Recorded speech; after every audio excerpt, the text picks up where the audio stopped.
Vajza e pastrueses gjen një sen të çuditshëm nën krevatin e një milioneri të sëmur. Pa e ditur, ajo zbulon se ai po helmohet pak nga pak brenda shtëpisë së tij. Dhe me guximin e saj të heshtur, ndryshon përgjithmonë fatin e të gjithëve. Nëse kjo histori ju interesoi, mos harroni të abonoheni në kanalin ton dhe na tregoni nga cili qytet po e ndiqni, dhe tani vazhdojmë. Elira përshkonte Tiranën çdo ditë para se të lindte dielli. Dilte nga shtëpisa e saj me 2 dhoma në një lagje periferike, merrte 2 autobus plot e përplot dhe mbërrinte në blok kur shumica e njerëzve ende flinin. Në moshën 32 vjeçare, gishtat e saj e njinin tashmë përmendësh teksturën e çdo lloj dyshemeje, çdo markë detergjenti, çdo cep që kërkonte vëmendje të veçantë.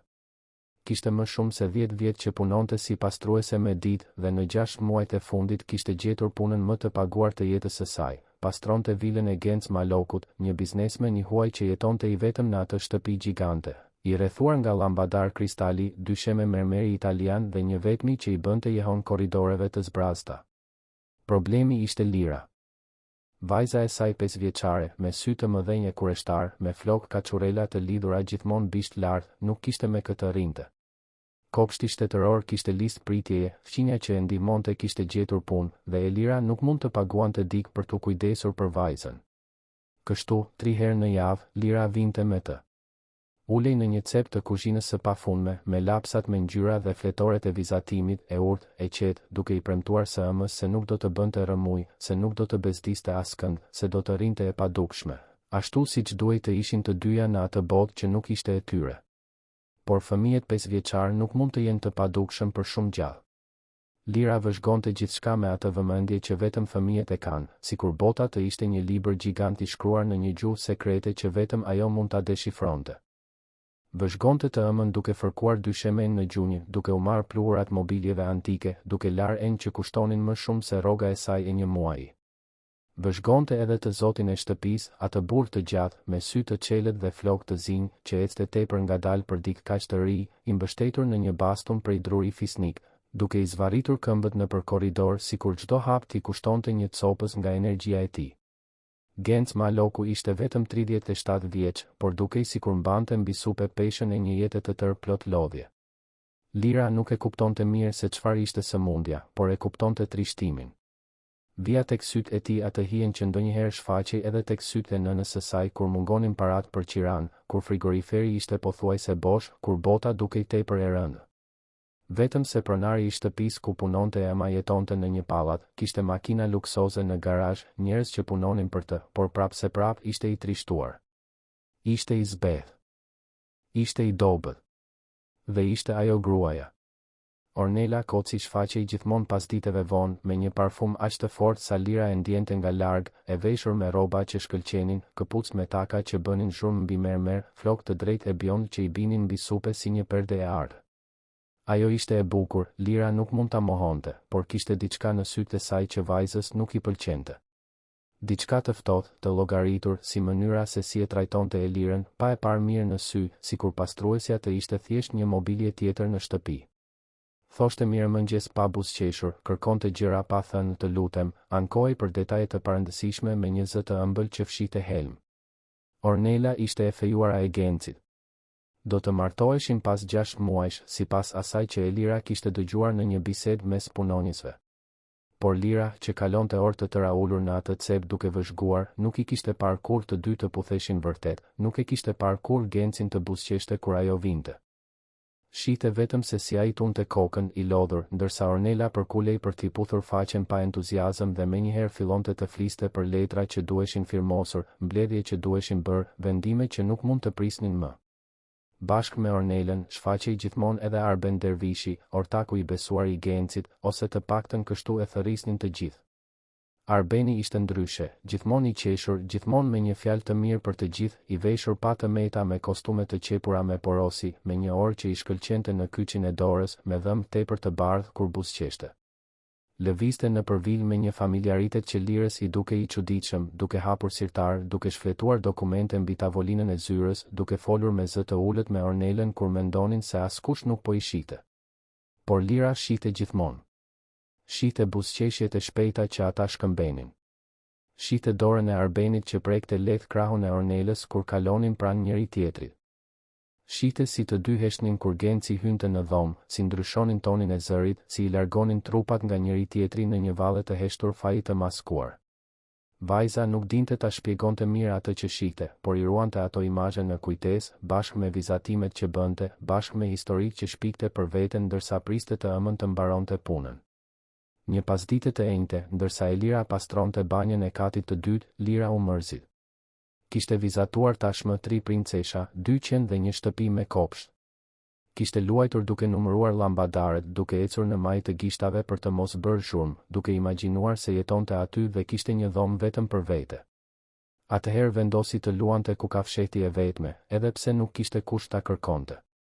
U ngjit shkallëve dalë ngadalë, hyri në dhomën kryesore, atë dhomë gjigante me një krevat që dukej sa gjithë shtëpia ku jetonte me të ëmën, dhe vendosi se vendi më I mirë për t'u fshehur ishte poshtë atij krevati të stërmall. U përkul, u zvarit, u mblodh kruspull për t'u futur në atë hapësirë të ngushtë mes dy shekut dhe dy shemes. Por kur ishte gati duke u rehatuar, ndjeu një erë të çuditshme. Të ëmbël që të përziente, që ja bëri hundën të rrudhej dhe kokën t'i merrej pak. I rahu syt duke u përpjekur të mësoj me errësirën dhe atëherë e pa, e mbështetur pas murit, pothuajse e fshehur pas kokës së krevatit, ishte një vazo mesatare me një bimë që Lira nuk e kishte parë kurrë më parë.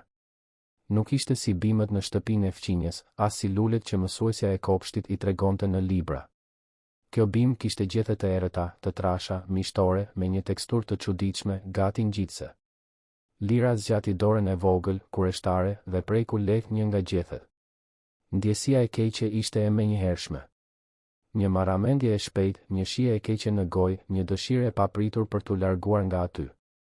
U tërhoq me shpejtësi, goditi kokën në skeletin e krevatit, e mbajti të qarën dhe u zvarit jashtë sa më shpejt që mundi.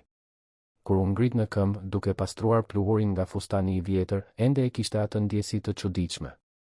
Vrapoi te banja ku punonte e ëma, I tërhoqi fundin e pantallonave të vjetra e Lirës dhe I tha, me atë seriozitet që vetëm fëmijët mund ta kenë kur janë vërtet të shqetësuar, se kishte një bimë shumë të shëmtuar dhe me erë të keqe të fshehur poshtë krevatit të pronarit, një bimë që të shkaktonte dhimbje koke dhe I bënte gjërat të rrotulloheshin. Elira, në gjunjë në dysheme me furçën në dorë, e pa të bien duke menduar se ishte një tjetër nga ato historik që Lira shpikte vazhdimisht. Fëmijët kanë imagjinat të harlisur, mendoj, dhe ajo vilë e madhe ishte terren pjellor për fantazi. Por diçka në syrin e vajzës, diçka në këmbënguljen e rrëfimit, e bëri Elirën të ndalonte atë që po bënte. Fshiu duart në përparse, e kapi Lirën për dore dhe I tha se më vonë, në shtëpi, vajza do ta vizatonte siç duhet atë bimë që ta shite e ëma. Atë natë, në dhomën e vogël e të ngushtë që ndanin në periferi, Lira mori lapsat me ngjyra dhe u përpoq shumë. Vizatoi gjethet mishtore, ngjyrën e errët gjysmë jeshile, kërcenjt e trash. Elira e pa vizatimin për një kohë të gjatë, duke ndjerë një të ftohtë në bark që nuk dinte ta shpjegonte. Mori celularin e vjetër, nga ata që bllokoheshin kur përpiqej të hapte shumë gjëra njëherësh, dhe filloi të kërkonte. Shkroi përshkrime të thjeshta, hyri në forume kopshtarie, lexoi artikuj për bimët toksike, kaloi orë të tëra duke lundruar në internet ndërsa Lira flinte pranë saj. Sa më shumë lexonte, aq më shumë I rritej frika. Gjeti informacione për specie helmuese, bimë që përdoreshin në mënyrë kriminale për të dobësuar njerëzit me kalimin e kohës, substanca që shkaktonin simptoma graduale, të vështira për t'u gjurmuar. Simptomat e përshkruara ishin tmerrësisht të njohura: lodhje ekstreme, dobësi progresive, të përzjera të vazhdueshme, humbje peshe, dëmtim I organeve jetësore, konfuzion mendor. Gjithçka që ajo shihte te pronari çdo ditë. Gjithçka që mjekët nuk arrinin ta shpjegonin siç duhet, edhe me të gjitha analizat e shtrenjta, edhe me të gjithë specialistët që Ornela këmbëngulte t'i sillte. Elira ndjeu se po ikte toka nën këmbë. A ishte e mundur? Apo I bënte dikush vërtet keq Gencit? Dhe ishte Lira, vajza e saj 5 vjeçare, duke luajtur ku ka fshehti, ajo që kishte gjetur gjurmën e parë?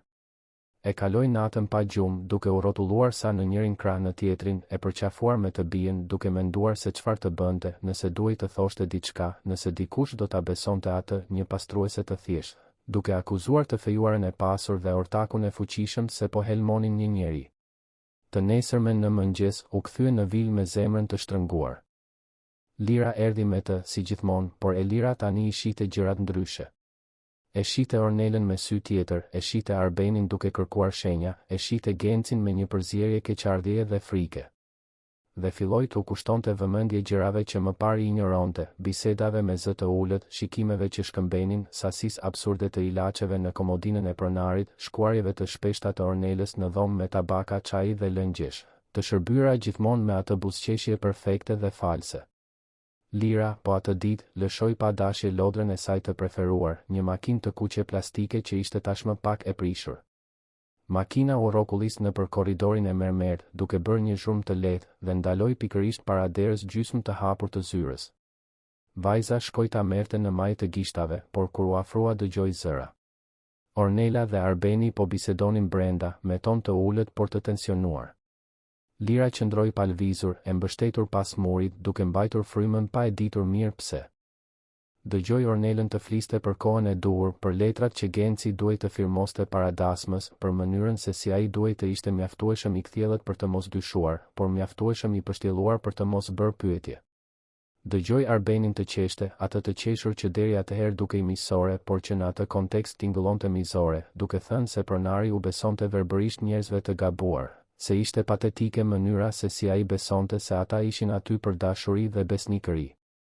Dëgjoi Ornelën të përmendte ilaçet që ja bënin mendjen të ngadalt, dhe pastaj, për habin dhe tmerrin e vajzës, dëgjoi gruan të fliste për bimën në dhomë, atë që ndihmonte për ta mbajtur të dobët ditë pas dite. Lira ngriu. Nuk i kuptonte të gjitha fjalët, nuk e kuptonte dimensionin e plotë të asaj që po thuej, por e dinte se ishte keq, shumë keq. Mori makinën me duar që i dridheshin dhe vrapoi në kuzhinë, drejt së ëmës që po rregullonte qilarin. Elira vuri re shprehjen e friksuar të së bijës dhe u ul në gjunjë në lartësinë e saj, duke i mbajtur supet e vogla, duke e pyetur se çfarë kishte ndodhur. Dhe Lira, me zërin e hollë dhe drithërues, përsëriti gjithçka kishte dëgjuar, fjalë për fjalë, ashtu siç mundet një fëmijë 5 vjeçar t'i mbajë mend gjërat kur diçka e ka impresionuar thellë. Zonja e bukur dhe burri i qeshur po e bënin pronarin të sëmurej. Flisnin për ilaçe që e bënin atë si të përgjumur. Flisnin për bimën e fshehur. Flisnin për letra të rëndësishme. Dhe qeshnin. Qeshnin ndërsa bënin plane se si t'i bënin keq dikujt që u besonte. Elira e përqafoi të bijën dhe ndjeu pjesët e enigmës të bashkoheshin në mendjen e saj. Bima helmuese poshtë krevatit. Ilaçet e manipuluara. Bisedat sekrete. Sëmundja që vetëm përkeqësohej pavarësisht të gjitha trajtimeve. Dasma e nxituar. Dokumentet që prisnin të firmoseshin. Gjithçka kishte kuptim tani, një kuptim të tmerrshëm dhe të rrezikshëm. Ajo e dinte se nëse bënte një akuzë pa prova, do të humbiste punën, do të poshtërohej, ndoshta edhe do të paditej për shpifje. Por gjithashtu e dinte se nëse heshte, do të dënonte një njeri të pafajshëm me vdekje të ngadaltë. Atëherë Elira mori vendimin më të rrezikshëm të jetës së saj.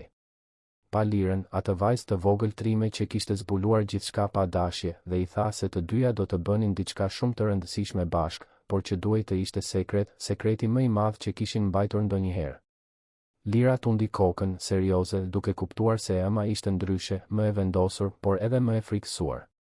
Disa ditë më vonë, një pasdite kur shtëpia ishte më e zbrazët sepse Ornela dhe Arbeni kishin dalë për një mbledhje dhe Genci flinte nën efektin e qetësuesve, Elira dhe Lira vun planin në zbatim. Vajza, e vogël dhe e shkathët, u zvarrit sërish poshtë atij krevati gjigant. Mbajti frymën për të mos ndjerë shumë erën që të përziente, zgjati krahët e hollë, e tërhoqi vazon me mundim, e zvarriti me kujdes duke u ruajtur të mos e rrëzonte. Ishte tepër e rëndë për të, por arriti ta sillte deri në buzë të krevatit, ku ema priste në gjunjë. Elira e mori vazon me duar që i dridheshin, e pa atë bim të mallkuar që po helmonte një njeri çdo ditë dhe ndjeu të përziera. Por nuk mund të ndalonte tani. Kishte bler me parat e pakta që ruante për emergjenca një bim tjetër, të ngjashme në madhësi dhe ngjyrë, një bim zbukuruese të zakonshme që e kishte gjetur në një lulishte të lirë.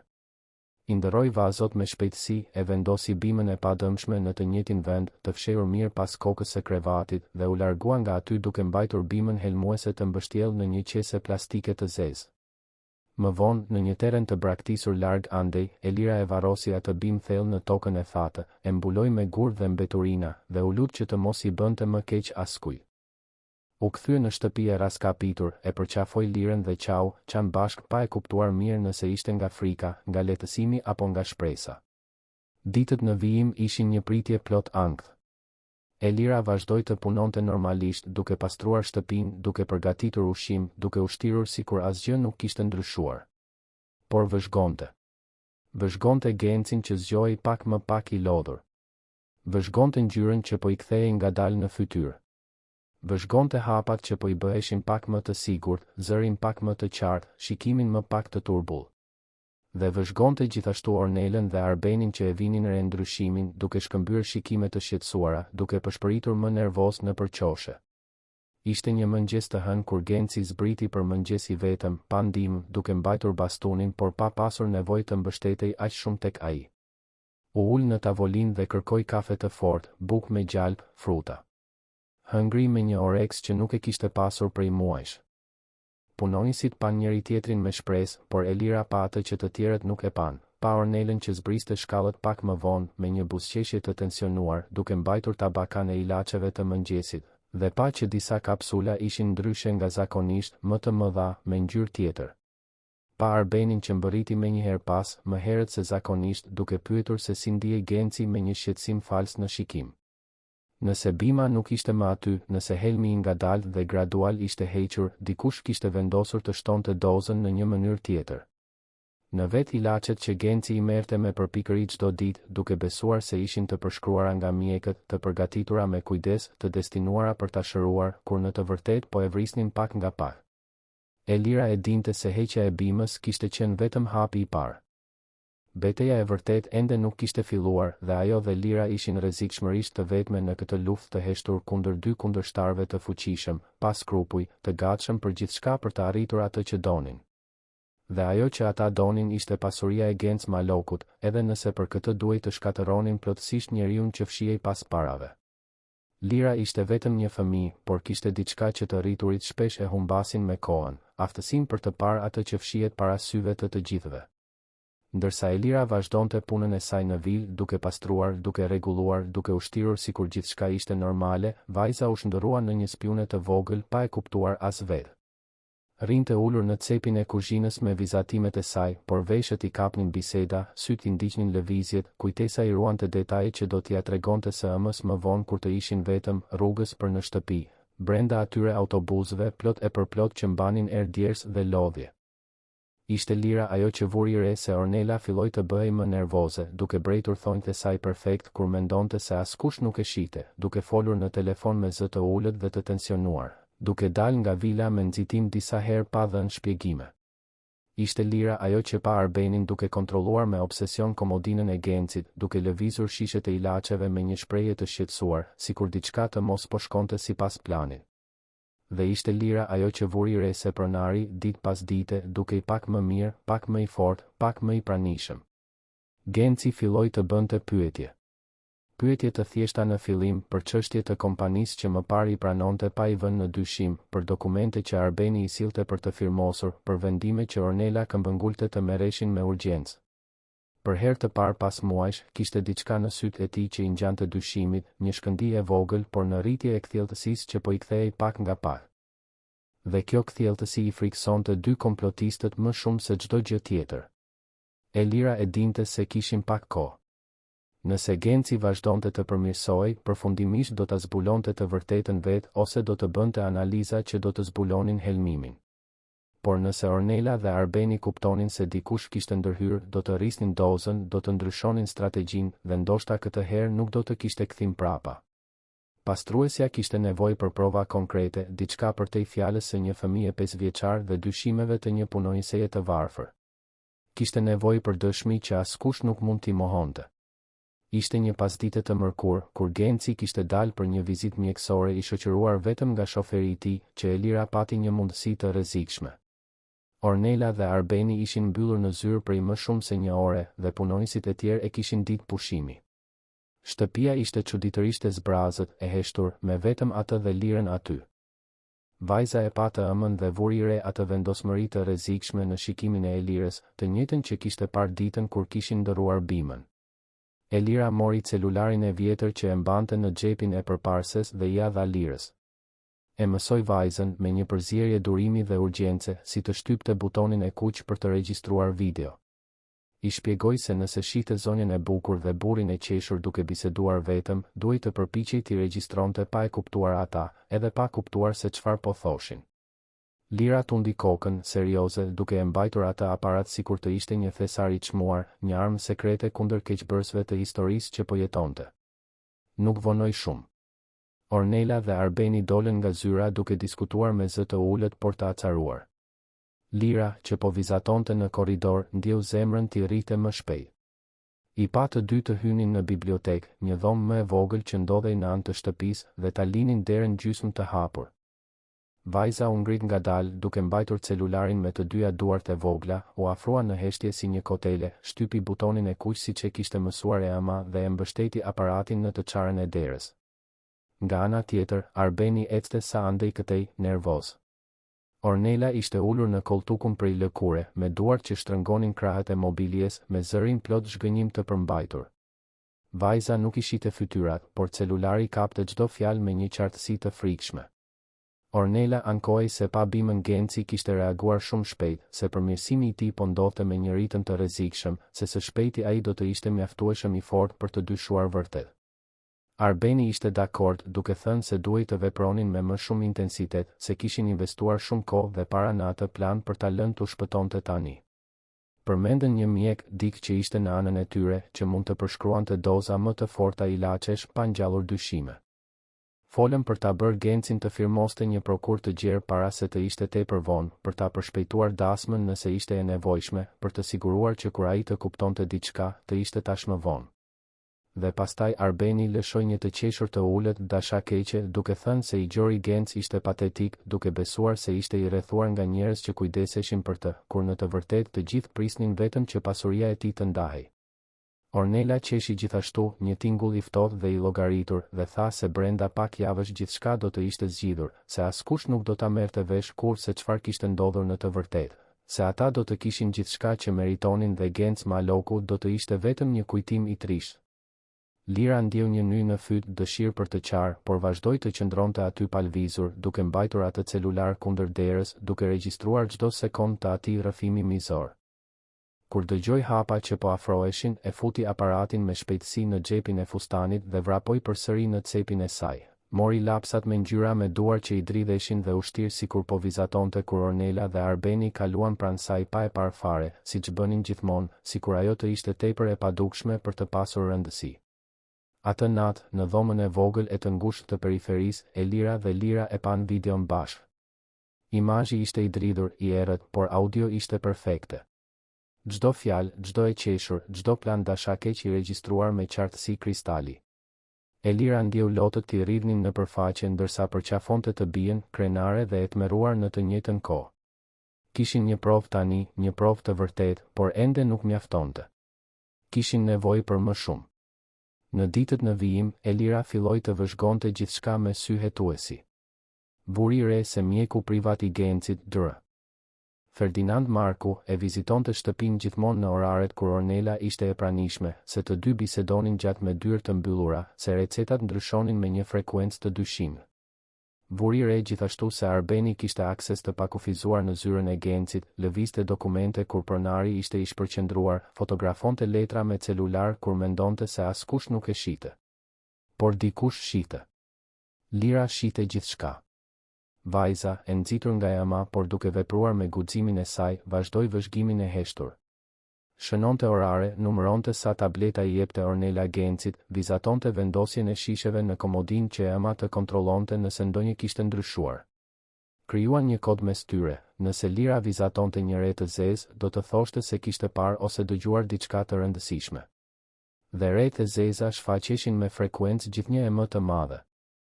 Po të ishit në vendin e Elirës, a do t'i kishit besuar një fëmijë 5 vjeçar për të ndihmuar në demaskimin e kriminalëve të fuqishëm, apo do të kishit bërë diçka tjetër?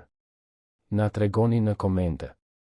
Ishte një mesnatë, kur ora shënonte 2 dhe qyteti flinte, që Elira mori vendimin më të rrezikshëm nga të gjithë. Kishte ruajtur një kopje shtesë të Chelsea të hyrjes së shërbimit, atë që përdorte për të mbërritur herët kur askush tjetër nuk ishte zgjuar. Vishi rroba të errëta, mori celularin me bateri plot, puthi lirën që flinte në shtëpinë e fqinjes dhe u kthye në vilë si një hije.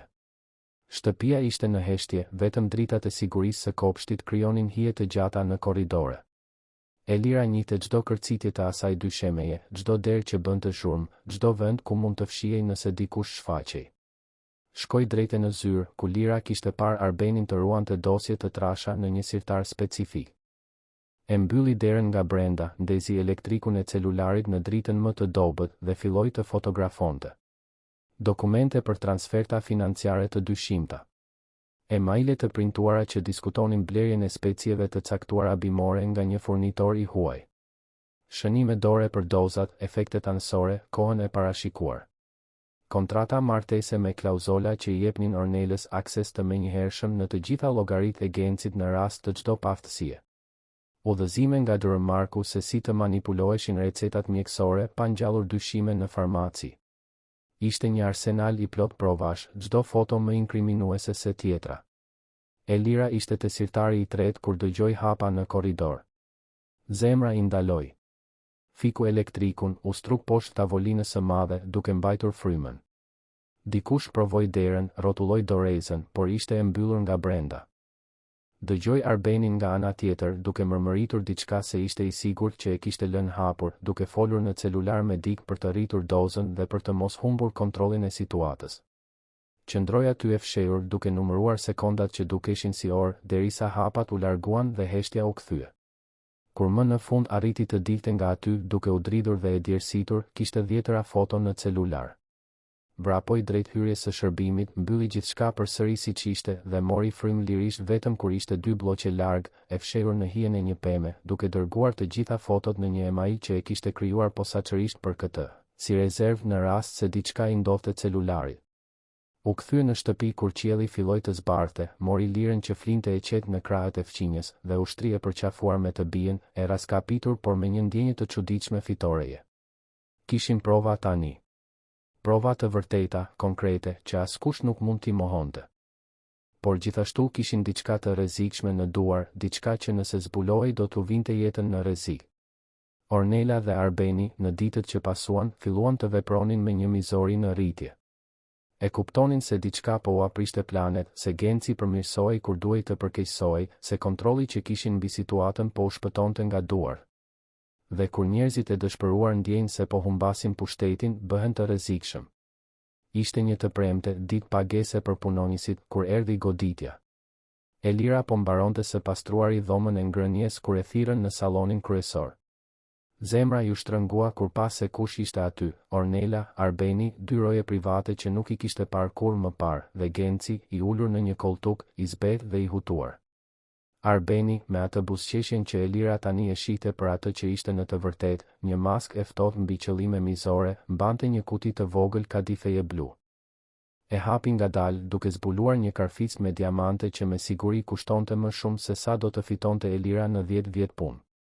Shpjegoi me një zë tepër të qetë se ajo bizhuteri ishte zhdukur nga kasaforta personale e Ornelës dhe se pas kontrollit të sendeve të gjithë punonjësve ishte gjetur në çantën e pastrueses. Elira ndjeu se bota po i rrotullohej. Pa çantën e saj të vjetër, atë që përdorte çdo ditë, duke u kontrolluar nga njëri prej rojeve, pa karficën duke u nxjerrë nga brenda si një gjarë për helmues. U përpoq të fliste, të thoshte se nuk e kishte parë kur më parë, se dikush e kishte futur aty, se ishte një kurth i qarë. Por Arbeni e ndërpreu me një trishtim të rrem, duke thënë se e kuptonin që situata e saj financiare ishte e vështirë, se ndoshta tundimi kishte qenë shumë i madh, por që vjedhja ishte vjedhje pavarësisht situatës.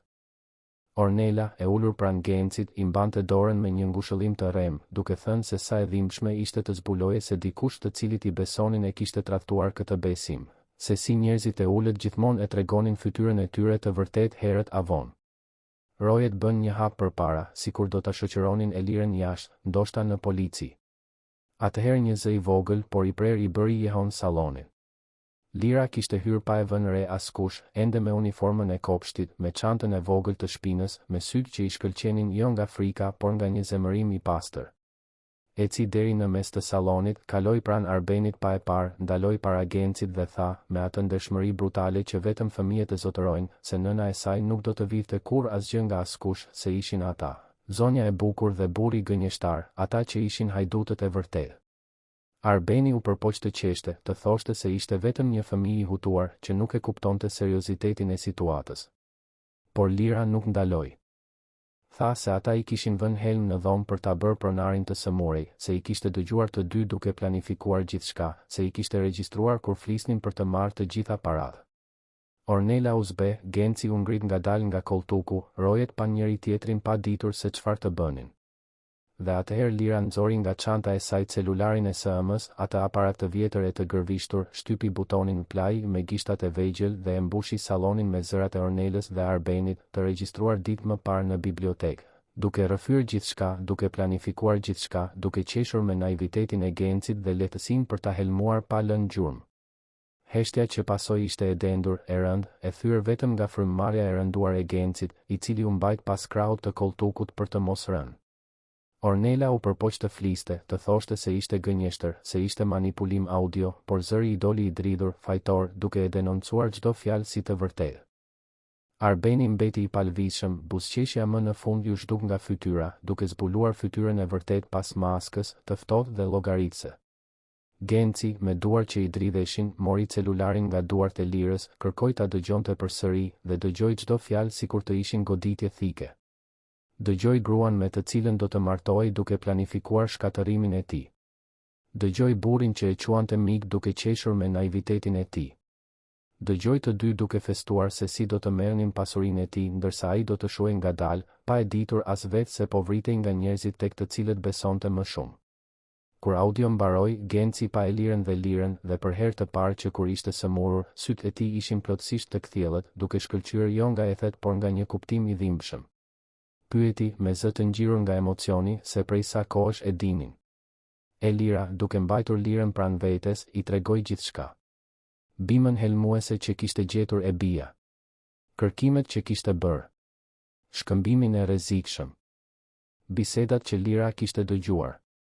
Fotot që kishte bërë dokumenteve. Gjithçka. Genci dëgjoi çdo fjalë në heshtje, duke përpunuar dimensionin e asaj që kishte ndodhur. Një fëmijë 5 vjeçar I kishte shpëtuar jetën. Ndiu një përzierje turpi, mirënjohjeje dhe zemërimi. Ornela u përpoq t'i afrohej, duke I zgjatur dorën, por Genci u tërhoq sikur prekja e saj ta digjte. I tha të mos afrohej, se nuk donte ta shihte më në fytyrë, se sa herë që e kishte puthur, ishte helmuar nga duart e saj. Arbeni u përpoq të argumentonte, por Genci e urdhëroi të heshte, urdhëroi rojet të mos lejonin as Ornelën as Arbenin të dilnin nga dhoma, dhe mori telefonin për të thirrur avokatin e tij. Genci u afrua ngadalë, ende duke mbajtur bastunin, por me hapa më të sigurt se sa e Lira e kishte parë prej muajsh. U ul në gjunjë para Lirës, duke u vendosur në lartësinë e syve të vajzës, dhe I tha, me një zë plot emocion të sinqert, se ajo ishte personi më trim që ai kishte njohur ndonjëherë. Se patë, ai do të ishte I vdekur brenda pak muajsh pa e ditur as vetë se ishte vrarë. Se ja detyronte jetën një vajze të vogël 5 vjeçare që I kushtoi vëmendje kur të gjithë të rriturit ishin të verbër. Lira, me atë thjeshtësi fëminore që pret më thellë se çdo fjalim I stërholluar, tha vetëm se ai dukej I trishtuar dhe I sëmur, dhe se asaj nuk I pëlqente kur njerëzit ishin të trishtuar, kështu që duhej ta ndihmonte. Genci buzëqeshi mes lotësh, I preku lehtë fytyrën fëmijës me një mirënjohje të pamas dhe u ngrit për të parë e Lirën. E falenderoi atë, jo vetëm që I shpëtoi jetën, por që kishte rritur një vajzë me guxim dhe mirësi në një botë që kaq shpesh I ndëshkon këto cilësi. I tha se kurthi I vjedhjes ishte padyshim I rrem, se e njihte Ornelën mjaftueshëm për të ditur se ajo ishte e aftë për gjithçka për të mbrojtur interesat e saj. Premtoi se e Lira dhe Lira do të ishin të mbrojtura, se asgjë e keqe nuk do t'u ndodhte, se nga ai moment kishin fjalën dhe mirënjohjen e tij të përjetshme. Kur mbërriti avokati, duke sjell me vete hetues dhe më pas policin, vila u shndërrua në një sken hetimi.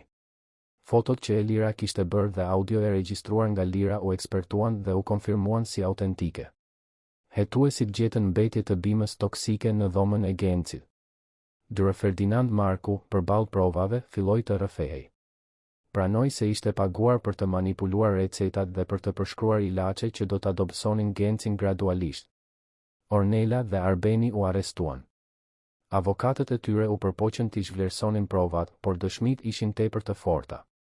Ditët që pasuan ishin plot trazira, tituj sensacionalist në gazeta, reporter të vendosur para vilës. Elira dhe Lira u dërguan në një apartament që Genci u mori me qira, larg zhurmës. Lirës i mungonin vizatimet e saj në cepin e kuzhinës së vilës, por ishte e magjepsur me apartamentin e ri. Elira jetonte mes lehtësimit të qenit e sigurt dhe frikës së asaj që do të vinte. Genci, i izoluar në vilën që tani dukej edhe më e zbrazët, filloi një proces rikuperimi fizik dhe emocional. Pa helmet që i hynin çdo ditë në organizëm, trupi i tij reagoi me një shpejtësi befasuese. Mjekët e ndershëm që morën përsipër rastin e tij mbetën të impresionuar me përmirësimin, duke konfirmuar se në fakt kishte qenë një intoksikim i zgjatur dhe se edhe disa muaj të tjerë të atij trajtimi do të kishin shkaktuar dëme të pakthyeshme, ndoshta fatale. Por rikuperimi emocional ishte më i ngadalt, më i dhimbshëm. Genci duhej të përpunonte tradhtinë e dikujt që thoshte se e donte, të dikujt që e quante mik, të një mjeku të cilit i besonte shëndetin dhe jetën e tij. Duhej të përballej me turpin e të qenit kaq i verbër, kaq naiv, kaq lehtësisht i manipuluar. Dhe duhej të përballej me telefonatat këmbëngulëse të familjes së tij jashtë shtetit, që i kërkonin shpjegime, i ofronin ndihmë, por edhe gjykim të fshehur për zgjedhjet e tij. Ishte në një nga ato net të vetmuara, duke ecur nëpër korridoret e zbrazta të vilës, që Genci kuptoi diçka që e befasoi, i mungonin Elira dhe Lira. I mungonte prania e heshtur por ngushëlluese e pastrueses që tani e dinte se kishte qenë kujdestarja e tij. I mungonte e qeshura spontane e vajzës duke vizatuar, energjia e pastër që ajo sillte edhe pa e kuptuar. Shtëpia ishte e pastër, e organizuar nga punonjës të rinj, por ishte e vdekur, pa shpirt, pa jetë. Genci filloi një proces rikuperimi që befasoi edhe mjekët më me përvojë. Pa helmet që i hynin çdo ditë në organizëm, trupi i tij reagoi me një forcë që dukej si mrekulli. Brenda 2 javësh, ecte pa bastun. Brenda një muaji, kishte rikuperuar pothuajse të gjithë peshën e humbur, sytë i shkëlqenin sërish, lëkura morin ngjyrë përsëri. Por rikuperimi fizik ishte vetëm gjysma e betejës. Ai emocional do të ishte shumë më i gjatë, shumë më i dhimbshëm. Duhej të përpunonte tradhtinë absolute të asaj që thoshte se e donte, të atij që e quante mik të ngushtë, të një mjeku të cilit i besonte jetën dhe shpresën. Kalonte net pa gjumë, duke rishikuar biseda të vjetra, gjeste që në atë kohë dukeshin si përkëdhelje, por që tani zbulonin manipulim të llogaritur. Sa herë Ornela ishte shtirur e shqetësuar ndërsa i riste dozën e helmit? Sa herë Arbeni i kishte dhënë këshilla për kompaninë ndërsa planifikonte ta vidhte? Sa herë Dore Marku e kishte parë në sy dhe kishte gënjur për diagnozat? Dhimbja e zbulimit ishte pothuajse fizike. Familja e tij jashtë shtetit i telefononte çdo ditë, duke dashur që ai të kthehej, të largohej nga Shqipëria, të harronte gjithçka dhe të rifillonte larg.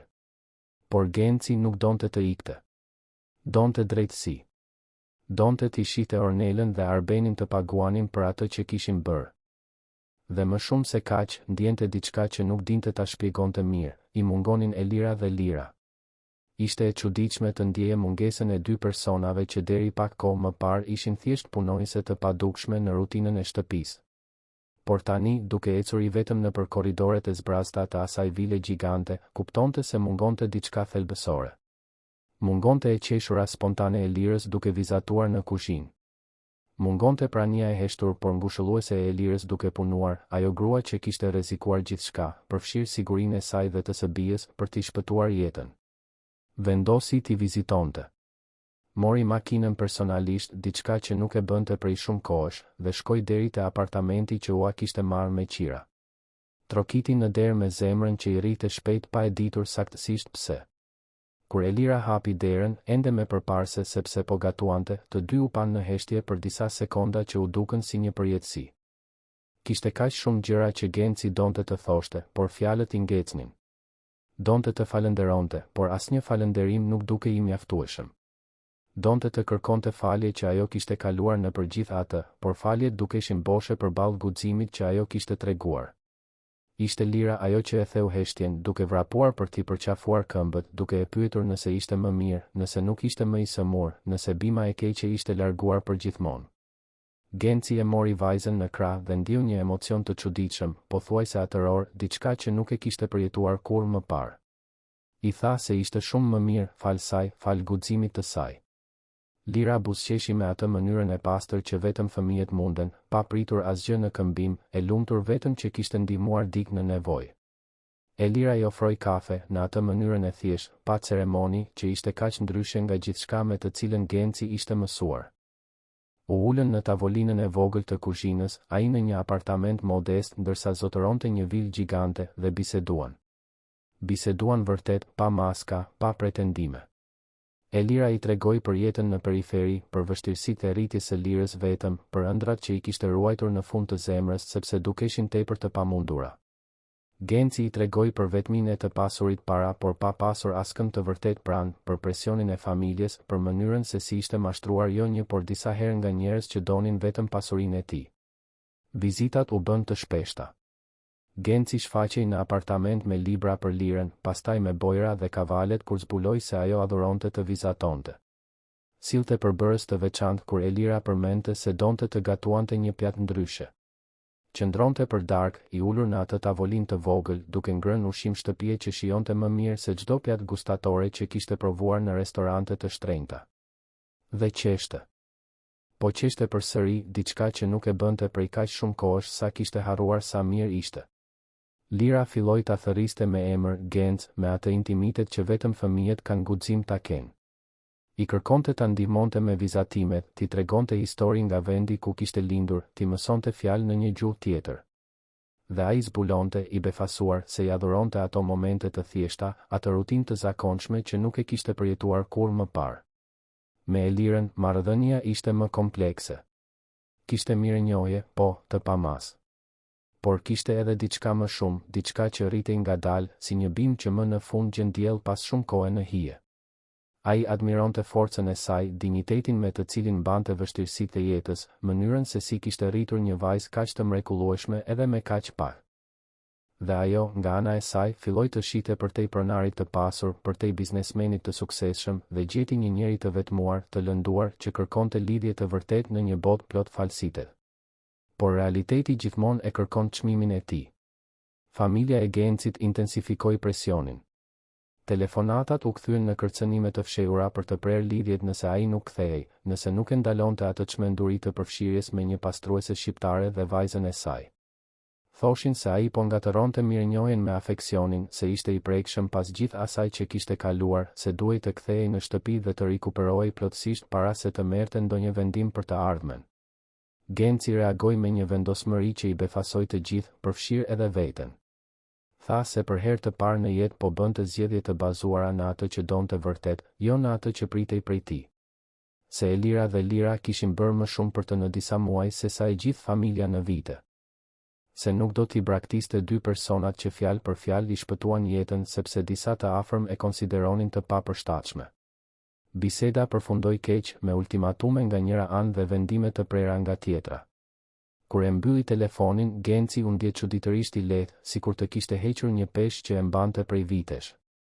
Shkoi drejt në apartamentin e Lirës, mbërriti vonë natën, trokiti në derë pa paralajmërim. Kur ajo hapi derën, e shqetësuar sepse nuk priste vizita në atë orë, ai hyri dhe i tregoi gjithçka. Foli për familjen, për presionet, për kërcënimet. Dhe pastaj, duke e parë në sy me një intensitet që ja bëri zemrën e Lirës të rritë më shpejt, i tha se nuk i bëhej vonë. Se zgjidhte të ishte aty me të dhe me Lirën, sepse aty ndihej vërtet në shtëpi për herë të parë në jetë. Lira mbeti pa fjalë.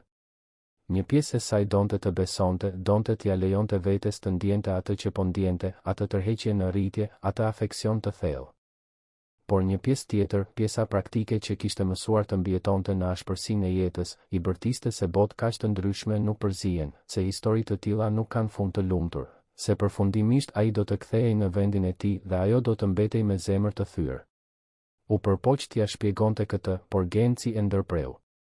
I tha se i kuptonte frikërat e saj, se edhe ai kishte të tijat, por se pasi gati vdiq në duart e atyre që duhej ta donin, kishte mësuar se jeta është tepër e shkurtër për të mos rrezikuar për atë që është e vërtetë. Dhe ajo që ndjente për buzëqeshjen e saj, për mënyrën se si Lira ndriçonte çdo ambient, kjo ishte gjëja më e vërtetë që kishte përjetuar ndonjëherë. Muajt në vijim ishin të një ndërtimi të ngadalt por solid. Genci jo vetëm që i vizitonte, por filloi të bëhej pjesë e rutinës së tyre në mënyrë të natyrshme. E çonte Lirën në kopsht disa mëngjese, e merrte kur Elira nuk mundej. E ndihmonte me detyrat e shtëpisë, duke zbuluar se kishte durim për të mësuar matematikën në një mënyrë që vajza e kuptonte. Gatuante me Elirën në fundjavë, duke qeshur kur diqte diçka ose i hidhte shumë erza, duke mësuar se nuk duhej të ishte perfekt, vetëm i pranishëm. Por procesi kundër Ornelës dhe Arbenit përparonte gjithashtu, dhe kjo solli komplikime të reja. Avokatët mbrojtës u përpoqen me çdo kusht të diskreditonin Elirën dhe Lirën. Angazhuan hetues për të gërmuar në të kaluarën e Elirës, duke kërkuar çdo gjë që mund të përdornin kundër saj. Për hapën thashë theme se gjithçka ishte një mashtrim i stërholluar, se ajo kishte manipuluar të bien për të regjistruar biseda, se donte të përfitonte nga dobësia e Gencit për të marrë para. Seancat gjyqësore ishin të dhimbshme. Elira duhej të ulej në bankën e dëshmitarëve dhe të përgjigjej pyetjeve poshtëruese, invazive, të dizajnuara për ta bërë të dukej si oportuniste. Duhej të dëgjonte avokat të shtrenjtë duke u përpjekur të shkatëronin besueshmërinë e saj, duke sugjeruar se një pastruese e thjesht nuk do të kishte aftësinë të zbulonte një skem kaq të përpunuar, duke lënë të kuptojë se Genci po manipulohej përsëri, vetëm se këtë herë prej saj. Por Genci ishte gjithmonë aty, në rreshtin e parë, duke e parë me një mbështetje të heshtur që i jepte forcë. Dhe kur i erdhi radha të dëshmonte, ishte kategorik. Tha se Elira kishte rrezikuar punën, sigurinë, gjithçka, për ta shpëtuar pa pritur asgjë në këmbim. Se Lira ishte një fëmijë 5 vjeçar me guximin e një të rrituri. Se po të mos ishin ato të dyja, ai do të ishte i vdekur, dhe Ornela e Arbeni do të ishin të pasur dhe të lirë, dhe askush nuk do ta merrte vesh kur të vërtetën. Gjyqi zgjati me muaj. Ekspertizat vërtetuan praninë e substancave toksike në organizmin e Gencit. Bima u identifikua përmes mbetjeve të gjetura në dhomë. Audio e regjistruar nga Lira u vërtetua. Dokumentet e fotografuara nga Elira treguan një model të qartë konspiracioni. Dremarku, duke u përpjekur të ulte dënimin e tij, detajoi çdo hap të planit. Në fund, drejtësia u vu në vend. Ornela dhe Arbeni u dënuan. Dënimet ishin të rënda, vite burg për tentativë vrasjeje të kualifikuar, mashtrim, falsifikim dokumentesh, grup i strukturuar kriminal. Kur u lexua vendimi, Genci nuk ndjeu gëzim, por një lehtësim të thellë. Një kapitull i dhimbshëm më në fund po mbyllej. Por një tjetër po hapej. Një kapitull që ai donte ta shkruante me Elirën dhe Lirën, nëse ato do të pranonin. Sepse gjatë gjithë atyre muajve të procesit, të vizitave, të darkave të thjeshta dhe bisedave të thella, Genci ishte absolutisht i sigurt për diçka, kishte gjetur familjen e tij të vërtet, jo atë të përcaktuar nga gjaku apo mbiemri, por atë të bashkuar nga zgjedhja, guximi dhe dashuria e vërtetë. Një natë, pasi Lira fjeti, Genci i kërkoi Elirës të uleshin bashkë në balkonin e vogël të apartamentit. Pan dritat e qytetit, atë Tiranë të pafundme që kishte qenë skena e kaq shumë vuajtjeve, por edhe e kaq shumë rritjeje. Dhe pastaj ai bëri pyetjen që i kishte ngecur në fyt prej javësh, donte që ajo dhe Lira të jetonin me të, jo si punonjëse dhe pronar, por si familje. Donte ta adoptonte Lirën zyrtarisht nëse Elira e lejonte, donte t'u jepte atyre stabilitet, siguri, por kryesisht donte të ishte i pranishëm në jetën e tyre çdo ditë, jo vetëm në vizita të planifikuara. Elira qëndroi në heshtje për një kohë të gjatë, duke e përpunuar. Kjo ishte më shumë se sa kishte ëndërruar, më shumë se sa mendonte se ishte e mundur. Por gjithashtu kishte frikë se ishte tepër e bukur për të qenë e vërtet, frikë se do të lëndohej, se Lira do të lëndohej. Genci e vuri re hezitimin dhe i mbajti dorën, i tha se e kuptonte, se ajo mund të mendonte sa kohë të donte, por se ai nuk do të hiqte dorë, sepse për herë të parë në jetë e dinte saktësisht se çfarë donte. U deshën 2 javë që Elira të përgjigjej. Bisedoi me fqinjen që e kishte ndihmuar gjithmonë, me priftin e kishës së vogël ku ndonjëherë çonte Lirën. Të gjithë i thoshin se ajo meritonte të ishte e lumtur, se Lira meritonte të kishte një figurë atërore. Lira, kur Elira e pyeti se çfarë mendonte, u përgjigj me thjeshtësi. Tha se i pëlqente Genci, se ai ishte i mirë, se e bënte mamin të buzëqeshte në një mënyrë tjetër. Dhe se do të ishte bukur të kishte një baba. Dhe kur më në fund tha po, me lot në sy dhe një buzëqeshje të dridhur, Genci e dinte se kishte gjetur diçka që asnjë pasuri nuk mund ta blinte. Zhvendosja në vil ishte graduale. Genci këmbënguli që Elira ta dekoronte shtëpinë si të donte, ta bënte atë hapësirë një shtëpi të vërtetë. Për Lirën, shndërroi një dhomë në një parajsë fëmijësh me mure të pikturuara, rafte librash, tavolinë për të vizatuar. Vajza kalonte orë të tëra aty duke krijuar botë plot ngjyra, dhe Genci zbulonte se të qenit baba ishte një nga përvojat më shpërblyese që kishte jetuar ndonjëherë. Elira, në fillim, luftonte me zakonet e vjetra. Zgjohej shumë herët, përpiqej të pastronte gjëra që tani i bënin punonjësit. Genci, me durim, i kujtonte se ajo ishte edhe shtëpia e saj. U deshën muaj që Elira të relaksohej plotësisht. Vaktet u kthyen në një ritual të shenjtë. Çdo mëngjes, të tre hanin mëngjes bashkë. Lira tregonte ëndrat, Genci planifikonte ditën, Elira ndante përgjegjësitë shtëpiake që këmbëngulte t'i mbante sepse i pëlqente të kujdesej. Familja e Gencit përfundimisht duhej ta pranonte realitetin. Disa i prenë kontaktet plotësisht të paftë për të falur atë që e konsideronin një tradhti ndaj vlerave familjare. Të tjerë, kureshtar ose vërtet të shqetësuar, erdhën për vizitë. Mbetën të befasuar kur gjetën jo oportunisten që imagjinonin, por një grua dinjitoze, inteligjente, me një vajzë të edukuar dhe karizmatike. Jo të gjithë ndryshuan mendim, por disa i hapën sytë për faktin se familja është më shumë se mbiemër dhe trashëgimi. Lira filloi të studionte në një shkollë private, ku në fillim vuajti nga bullizmi i fëmijëve që talleshin me origjinën e saj modeste. Kthehej në shtëpi duke qarë, duke e pyetur të ëmën pse disa njerëz ishin të këqij edhe pa arsye. Genci dhe Elira e mësuan se mirësia nuk ka të bëjë me paratë, se njerëzit e pasur mund të jenë bosh dhe njerëzit e varfër mund të jenë pafundësisht fisnik. E mësuan se ajo që ka rëndësi është karakteri, jo llogaria bankare. Me kohë, Lira bëri miq të vërtet, ata që shinin përtej rrobave të shtrenjta që tani vishte dhe njinin vajzën e mrekullueshme që kishte qenë gjithmonë. Elira, e nxitur nga Genci, ju kthye studimeve. E kishte ndërprer në adoleshencë për të punuar dhe për të mbajtur familjen, por gjithmonë kishte ëndërruar të mbaronte gjimnazin, ndoshta edhe të bënte fakultet. Genci i mori mësues privat, e regjistroi në kurse, i dha gjithë mbështetjen e nevojshme. Të shite Elirën duke u diplomuar vite më vonë, me lot realizimi në fytyrë dhe Lirën në rreshtin e parë duke duar trokitur, ishte një nga ditët më të lumtura të jetës së Gencit. Vërtetoi se kur nuk është vonë për të rifilluar, për të ndjekur ëndrat e shtyra. Por jo gjithçka ishte lule. Pati momente tensioni, diskutime për dallimet kulturore, për mënyrën e rritjes së Lirës, për paratë dhe për gjegjësitë. Genci duhej të mësonte se nuk mund t'i zgjidhte gjithçka thjesht me para, se disa probleme kërkojnë bisedë, kohë, durim. Elira duhej të mësonte të kërkonte ndihmë kur kishte nevojë, të mos i mbante të gjitha vetëm siç ishte mësuar. Ishin rregullime të nevojshme, të dhimbshme ndonjëherë, por që e forcuan marrëdhënien. Një vit pasi jetonin bashk, Genci organizoi një darkë të veçantë. Tha se do të ishin vetëm ata të tre, asgjë e stërholluar. Elirës ju duke çuditshme sepse ai dukej nervoz, ndryshe. Kur u ulën në tavolinë, ai mori 2 kuti të vogla. Hapi të parën para Lirës duke zbuluar një gjerdan delikat me një varse në formë zemre. I tha se kjo simbolizonte dashurinë që ndjente për të, se zyrtarisht donte ta adoptonte nëse ajo pranonte të ishte vajza e tij në letër ashtu siç ishte tashmë në zemër.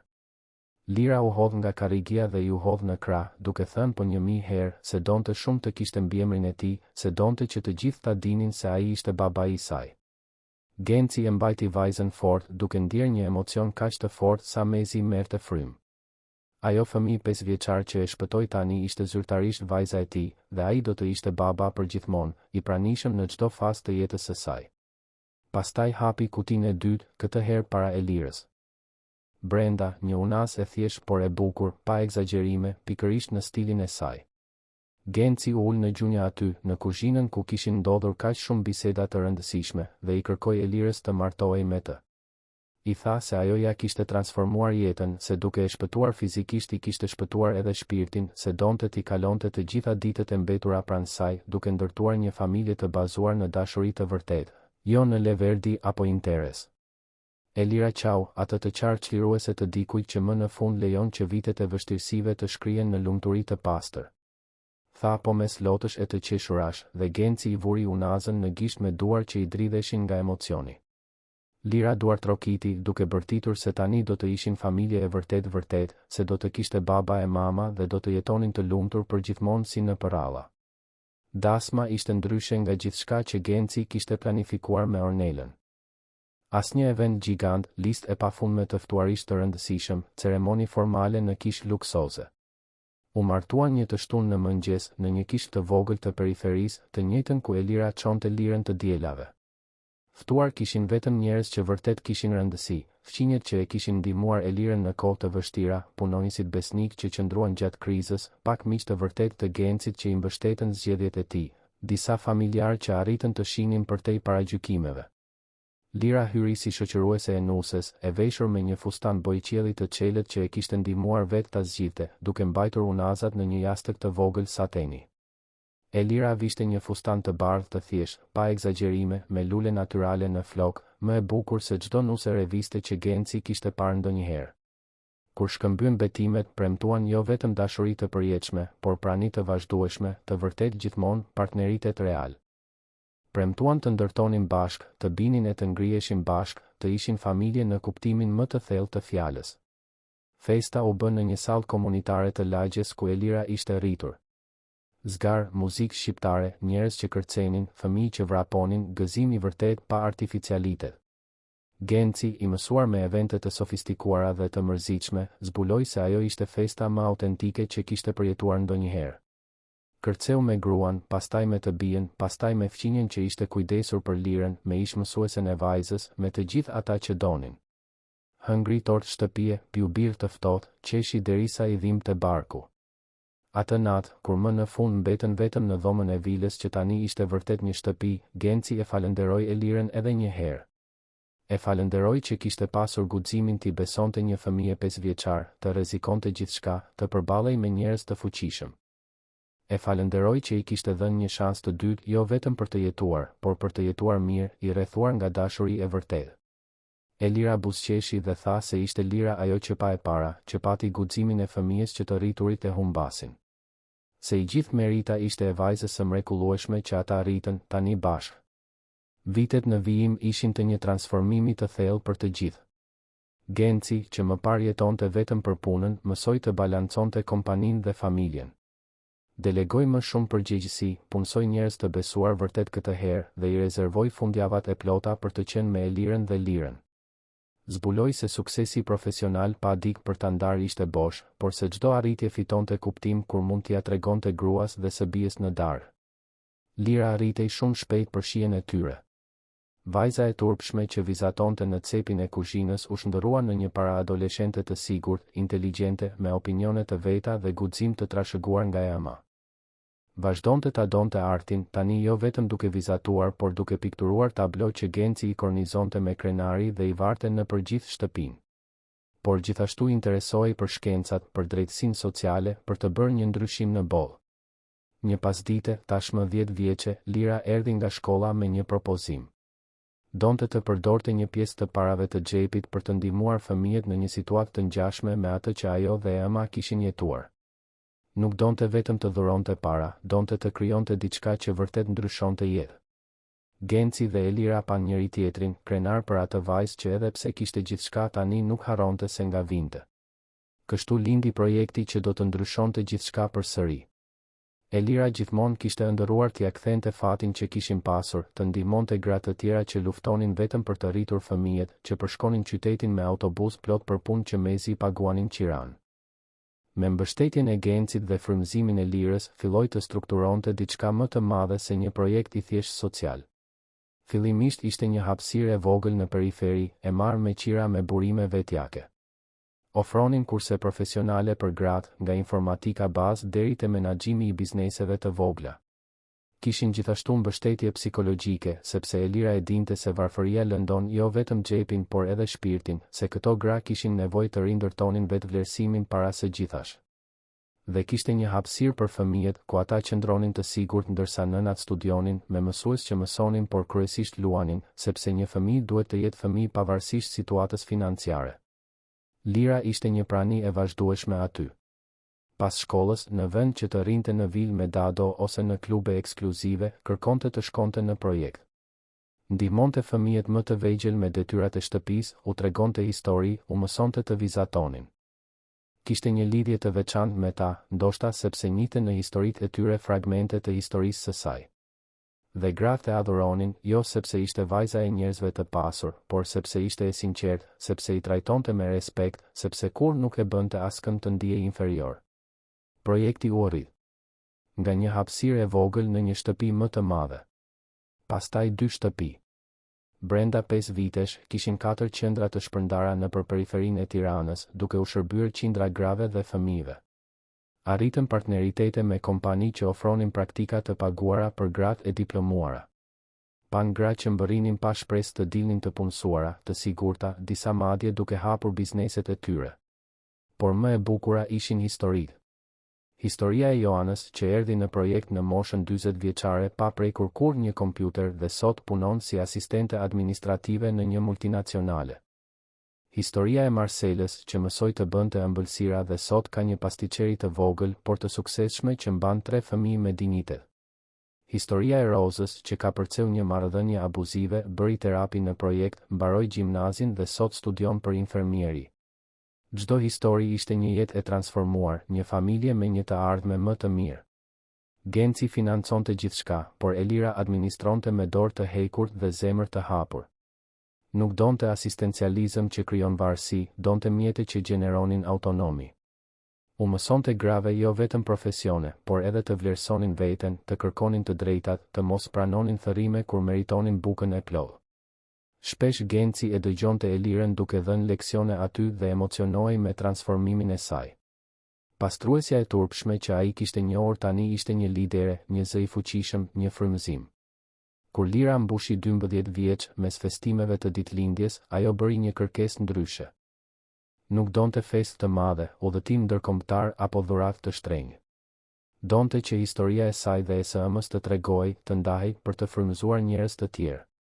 Donte që më shumë njerëz ta dinin se një vajzë 5 vjeçare, edhe e vogël, edhe e varfër, kishte arritur të shpëtonte një jetë dhe të ndryshonte fate. Donte që fëmijët e tjerë të mësonin se madhësia nuk e përcakton guximin. Genci dhe Elira hezituan në fillim. Historia ishte e dhimbshme në shumë aspekte, ekspozonte dobësi, sillte kujtime të vështira. Por Lira këmbënguli. Tha se fshehja e së vërtetës ishte të humbisje shansin për të bërë një ndryshim, se historitë e tejkalimit duhen treguar për t'u dhënë shpresë atyre që ende luftojnë. Dhe si gjithmonë, mençuria e asaj vajze që nuk ishte më aq vajzë i bindi. Regjistruan një dokumentar të shkurtër, të thjeshtë, të ndershëm. Elira duke treguar për vështirësitë e të qenit nënbeqare, për marrjen e Lirës në vilë sepse nuk kishte ku ta lindte. Lira, tani 12 vjeçe, duke kujtuar bimën e fshehur, erën e çuditshme, intuitën fëminore se diçka nuk shkonte. Genci i emocionuar duke folur për tradhtin, sëmundjen misterioze, se si 2 persona që ai konsideronte të padukshëm u zbuluan si shpëtimtarët e tij të vërtetë.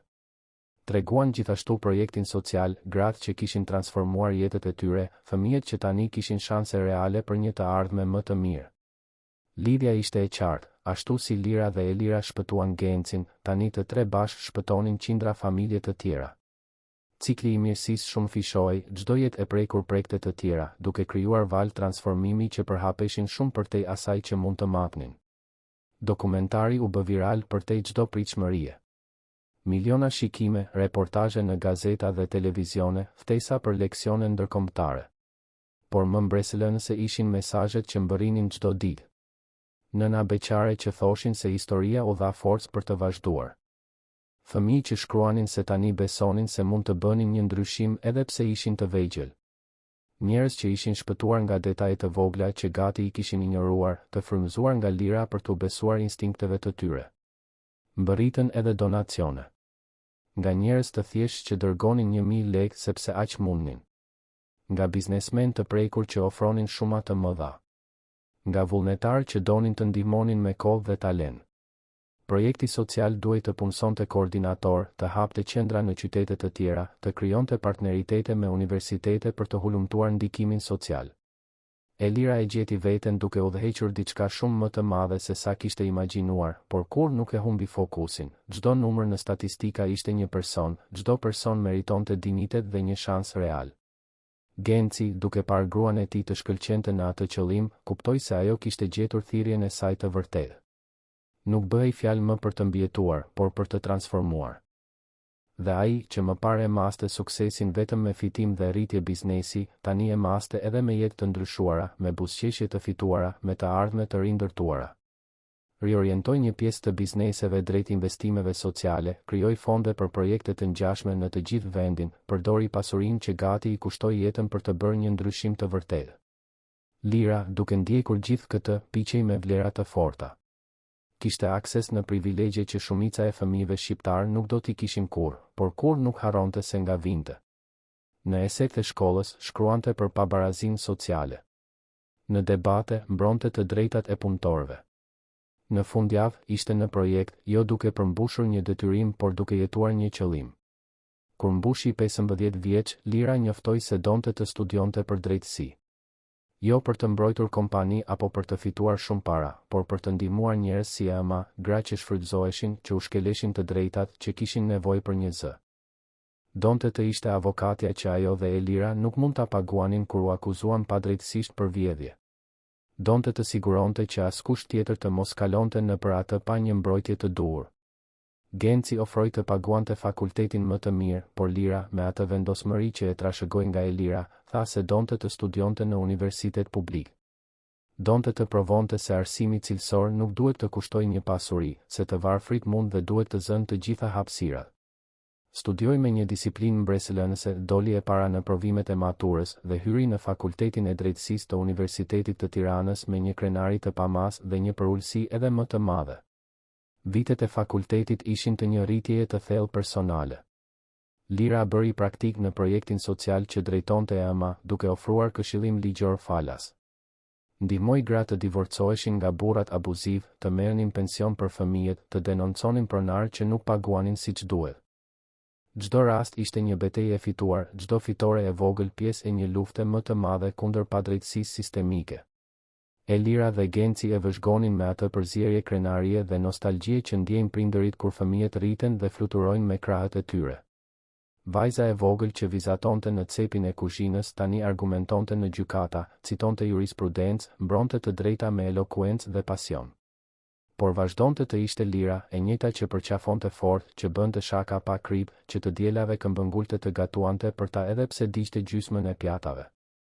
Një natë të veçantë, kur Lira ishte tashmë në vitin e fundit të fakultetit, të tre u ulën bashkë në sallonin e vilës që prej shumë kohësh kishte pushuar se qeni thjesht një ndërtesë e ftohtë për t'u bërë një shtëpi e vërtetë.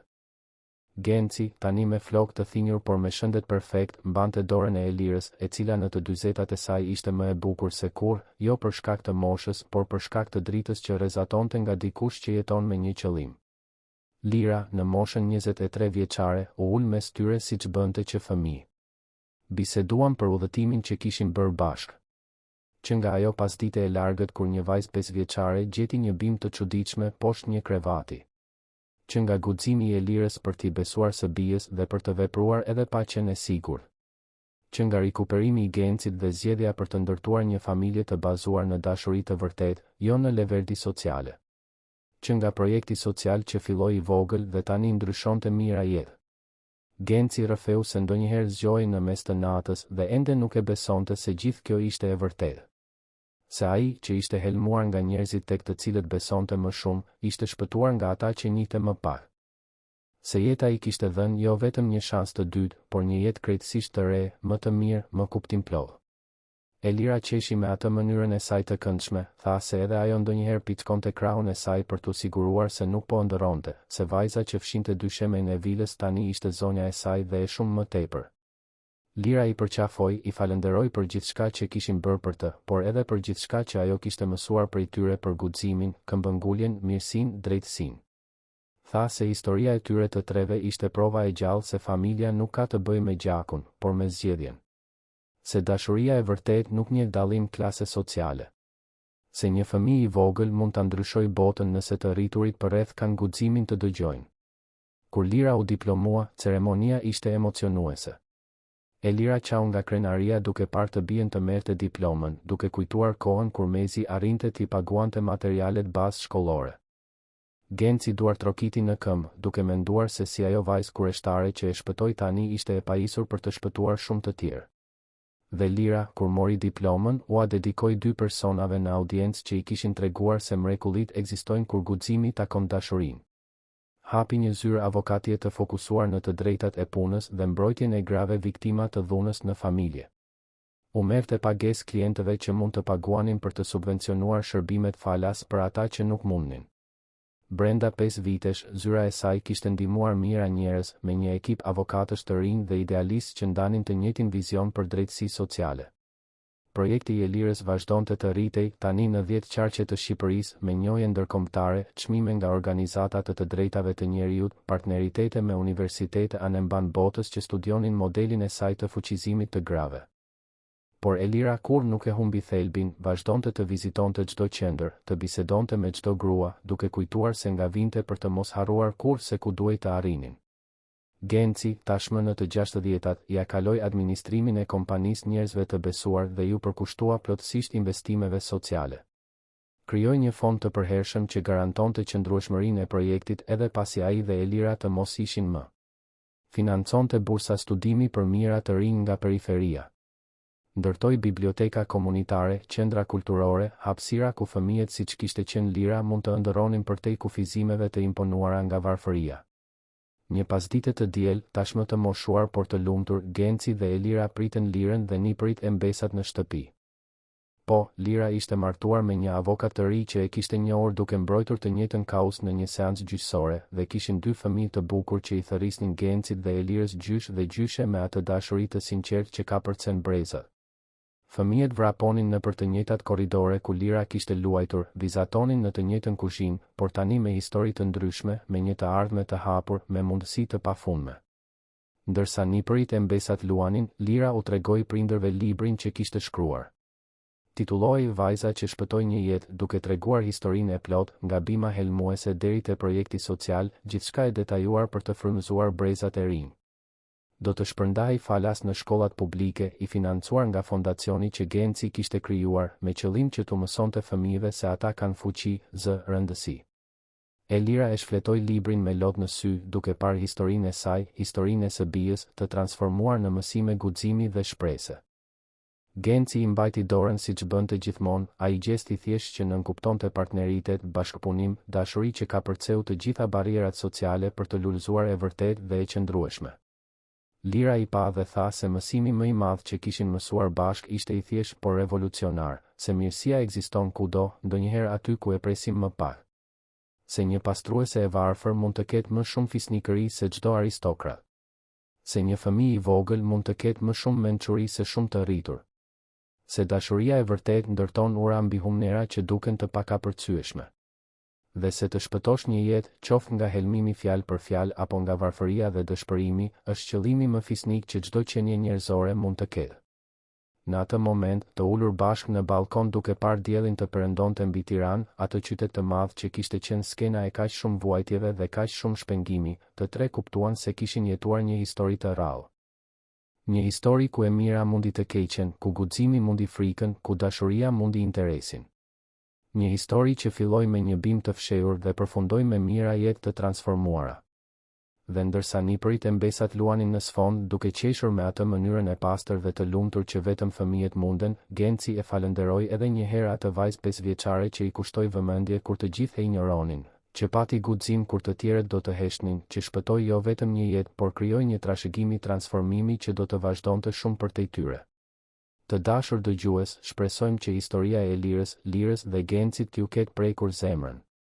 Nëse u emocionuat me këtë udhëtim guximi, dashurie dhe transformimi, klikoni butonin pëlqej, abohuni në kanal dhe na tregoni në komente se çfarë ju bëri më shumë përshtypje. Çdo ditë, ne sjellim histori intensive si kjo, që zbulojnë anën më të thellë të shpirtit njerëzor, që tregojnë se mrekullit ndodhin kur njerëz të thjesht bëjnë zgjedhje të jashtëzakonshme. Ju presim në episodin e ardhshëm, me më shumë histori që do t'ju bëjnë të besoni në mirësinë që ende ekziston në botë.